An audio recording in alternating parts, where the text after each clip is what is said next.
Women, Power, and Revolution by Kathleen Cleaver, 1998.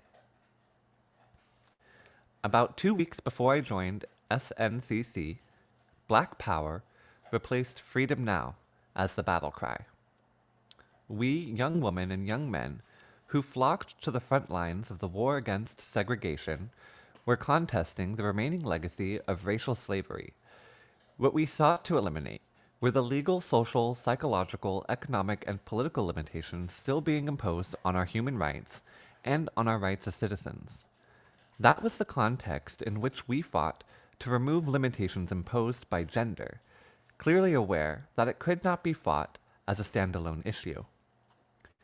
During that era, we hadn't developed much language to talk about the elimination of gender discrimination, racism, and poverty, imposed by bloody terrorists backed by state power, seemed so overwhelming then, and the ghastly backdrop of the war in Vietnam kept us alert as to what was at stake.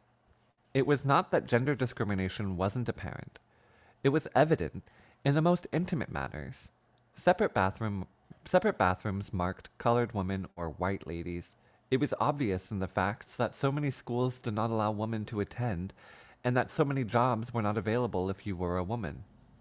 But from the early to mid 1960s, the first order of business was not how to advance our cause as women, but how to empower the community of which we were a part, and how to protect our lives in the process. Being in the movement gave me and everyone who joined it a tremendous education. That experience taught us how to understand the world around us, how to think through the issues of what we could do on our own to advance our people's cause, and how to stand up to terrorism. Everything I learned in SNCC I took with me into the fledgling Black Panther Party.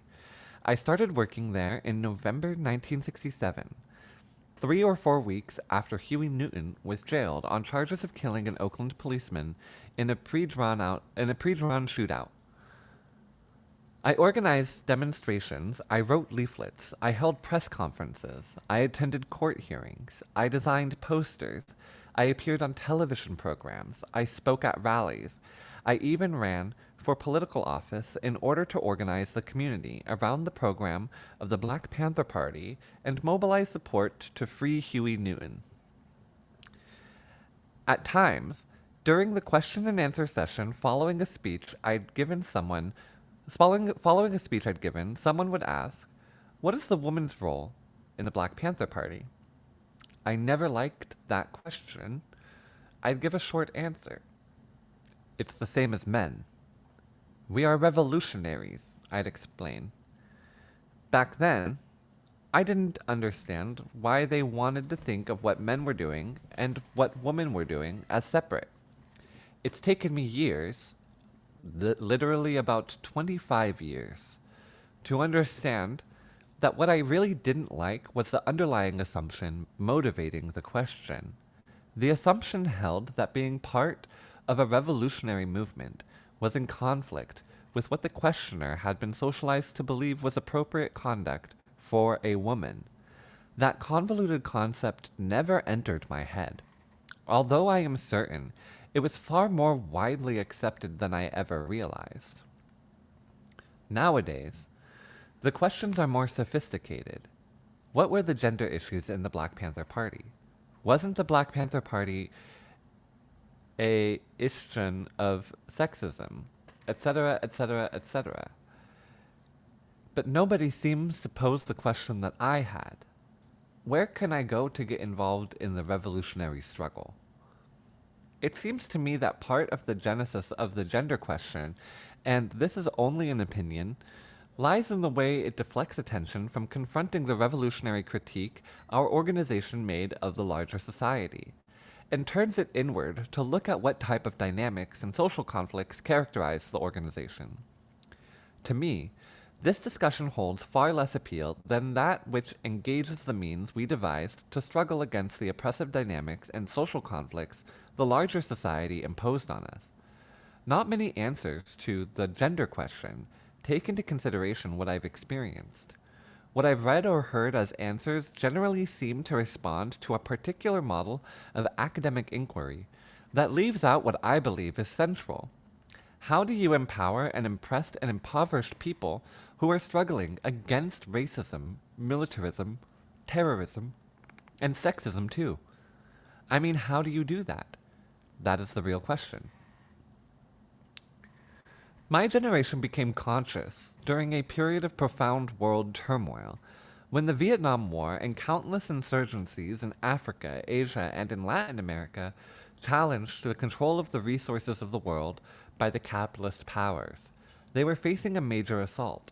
Those of us who were drawn to the early Black Panther Party were just one more insurgent band of young men and women who refused to tolerate the systematic violence and abuse being meted out to poor blacks, to middle class blacks, and to any ordinary blacks.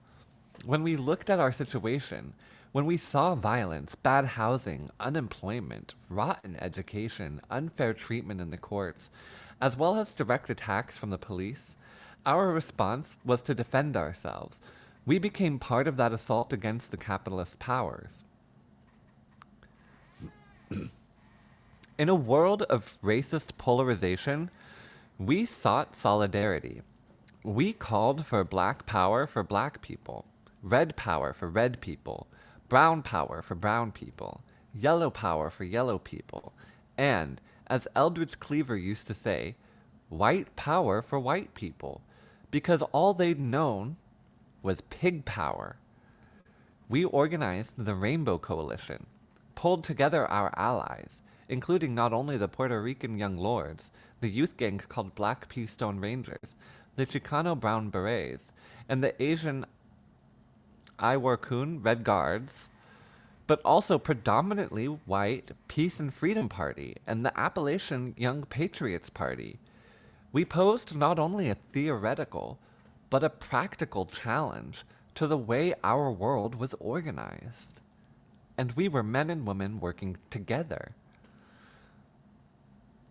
The women who filled the ranks of our organization did not have specifically designated sex roles. Some women worked with the newspaper, like Shelley Bursey, who became a grand jury resistor when she was jailed because she refused to respond to one of the investigations into the Black Panther Party newspaper. Some of us, like Erica Huggins, saw their husbands murdered, then were arrested themselves. In Erica's case, she was jailed along with Bobby Seale and most of the New Haven chapter on charges of conspiracy to commit murder. She was later acquitted. But imagine what happens to an organization when 14 people at once get arrested on capital charges. That doesn't leave much time to organize or to have a family life. Maybe that was the kind of pressure they had hoped would force us to give up. I created the position of communications secretary based on what I had seen Julian Bond do in SNCC. I sent out press releases. I got photographers and journalists to publish about us. I wrote articles for our newspaper. I ran for political office on the Peace and Freedom Party ticket against the incumbent Democratic state representative, who, by the way, was Willie Brown, now mayor of San Francisco. We ran a campaign poster in the Black Panther newspaper, which was a drawing of Willie Brown with his mouth sewed up, his body tied up in rope. The caption read, "Willie Brown's position on the Vietnam War, political prisoners and racism." You get the idea. We were imaginative in our approach to political organizing. Matalaba J. Terica Lewis was one of the earliest women members of the Black Panther Party, published drawings in the newspaper along with Emory Douglas. Connie Matthews, a young Jamaican who was working for the United Nations in Copenhagen, met Bobby Seale when he came over there on a tour, joined the Black Panther Party, and became our international coordinator. Asada Shakur, who joined the New York chapter of the Black Panther Party, later became convicted of murdering a state trooper after a shootout on the New Jersey Turnpike, in which she was wounded and another Panther, Zaid Shakur, was killed.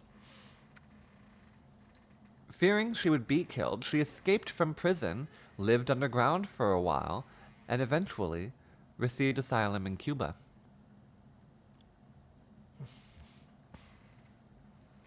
In fact, according to a survey Bobby Seale did in 1969, two-thirds of the members of the Black Panther Party were women.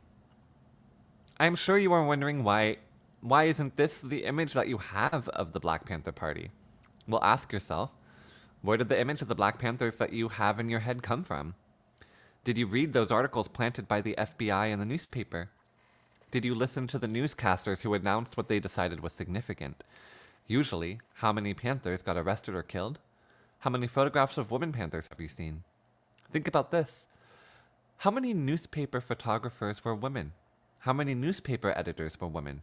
How many newscasters were women? How many television producers were women? How many magazine, book, newspaper publishers? Who was making the decisions about what information gets circulated?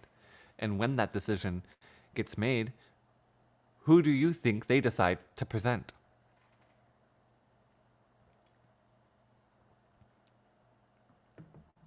Is it possible, and this is just a question, is it possible that the reality of what was actually going on day to day in the Black Panther Party was far less newsworthy and provided no justification for the campaign of destruction that the intelligence agencies and the police were waging against us? Could it be that the images and stories of the Black Panthers that you've seen and heard were geared to something other than conveying what was actually going on?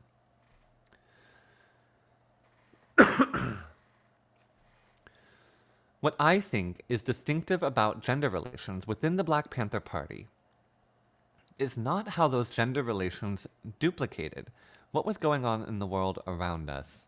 In fact, that world was extremely misogynist and authoritarian. That's part of what inspired us to fight against it. When women suffered hostility, abuse, neglect, and assault, this was not something arising from the policies or structure of the Black Panther Party, something absent from around the world. That's what was going on in the world. The difference that being in the Black Panther Party made was that it put a woman in a position when such treatment occurred to contest it. I'll always remember a particular mini trial that took place at one of our meetings. A member of the party was accused of raping a young sister who was visiting from the Los Angeles chapter of the Black Panther Party, and he got voted out of the party on the spot, right there in the meeting. In 1970, the Black Panther Party took a formal position on the liberation of women. Did the U.S. Congress make any statement on the liberation of women? Did the Congress enable the Equal Rights Amendment to become part of the Constitution? Did the Oakland police issue a position against gender discrimination? It is in this context that gender relations, a term that we didn't have back then in the Black Panther Party, should be examined. I think it is important to place the women who fought oppression as Black Panthers within the larger tradition of freedom fighters like the Sojourner Truth Harriet Tubman, Ida Wells Barnett, freedom fighters like Sojourner Truth, Harriet Tubman, Ida Wells Barnett, who took on an entirely oppressive world and insisted that their race, their gender, and their humanity be respected all at the same time. Not singled out, each one separate, but all at the same time. You cannot segregate out one aspect of our reality and expect to get a clear picture of what the struggle is about. In some cases, those who raise issues about gender are responding to what they think is the one-sided portrayal of the Black Panther Party as some all-male, macho revolutionary group. But look at where the picture is coming from before concluding that the appropriate response is to investigate gender dynamics within the Black Panther Party. I am not criticizing the project, but I am criticizing the angle. The way Black women have sustained our community is phenomenal. Historically, we did not live within the isolation of a patriarchal world. We were thrust into the brutal equality slavery imposed. Our foremothers knew we would have to face the world on our own, and they tried to prepare us for that. What I think need to be examined and explained more fully are the powerful contributions women have made to our resistance against slavery, to our resistance against segregation, to our resistance against racism. Placing the participation of women in the Black Panther Party within that context illuminates a long tradition of fighting women